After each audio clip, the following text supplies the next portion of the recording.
Schneider Electric célkitűzése, hogy 2029-re a teljes működésünket karbonsemlegessé tegyük. Ehhez több globális programot indítottunk, ezek közül az egyik az On-Site PV, vagyis a telephelyi napelemes programunk. Ez tulajdonképpen azt jelenti, hogy a Schneider Electric telephelyein világszerte napelemes rendszereket telepítünk. Ezzel szeretnénk elérni azt, hogy minél több elfogyasztott energiát helyben termeljünk meg.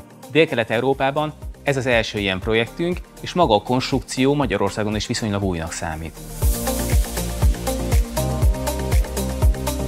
A Schneider Electric Dunavecsei gyárának tetején vagyunk. Itt az E.ON beruházásában saját költségből egy 1 megawatt teljesítményű naperőmű épül. Ügyfelünkkel egy 20 éves PPA szerződést kötöttünk. Ennek értelmében az E.ON finanszírozza az erőmű építését és hosszú távú üzemeltetését, ügyfelünk pedig az erőmű által megtermelt zöld villamosenergiát használja fel a gyár működéséhez.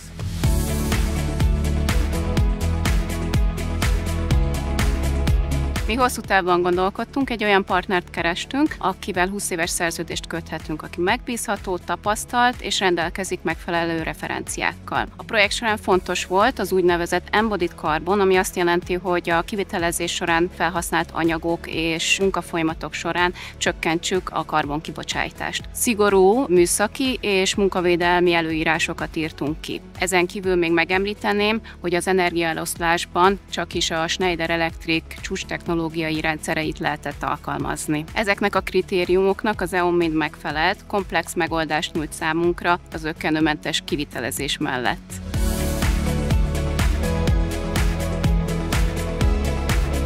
A Schneider Electricnél nekünk nagyon fontos, hogy a fenntarthatósági vállalásainkat és céljainkat nem egyedül, hanem partnereinken keresztül tudjuk csak megvalósítani. Emiatt különösen fontos volt számunkra, hogy olyan partnert válasszunk, akinek az értékei összhangban vannak a Schneider értékeivel. A projekt megvalósítása során azt tapasztaltuk, hogy nem csak a napi működés zajlik szinte zökkenőmentesen az E.ON-nal, hanem a távlati céljaink tekintetében is nagyon harmonikusan tudunk együttműködni.